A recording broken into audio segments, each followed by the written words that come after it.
Magandang araw mga Mars, ako si Star Rodriguez Picho at pag-uusapan natin ngayon ang peligro ng palaging pagbabaliwala sa emosyon ng ating mga anak. Sa kulturang Pilipino, madalas nating marinig ang linyang tumigil ka sa pag-iyak o wala lang yan. Pero ayon kay Dr. Jan Gottman, family relations psychologist, ang paulit-ulit ng pag-i-invalidate sa damdamin ng bata ay maaaring makaapekto sa kanilang emotional development.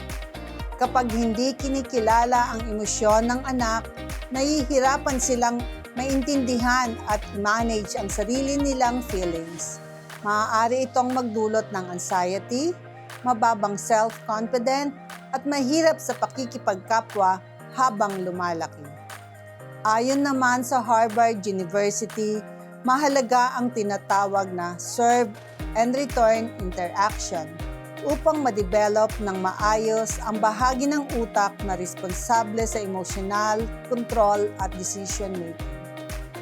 Ayon kay Dr. Dan Siegel, isang child development expert, ang simpleng pagkikilala sa emosyon ng bata ay makakatulong upang mabilis silang kumalma at matutong mag-regulate ng kanilang damdamin. Tandaan, ang pakikinig at pag-unawa sa emosyon ng anak ay hindi pagpapalaki ng mahina, kundi paghuhubog ng emotionally strong at confident na tao.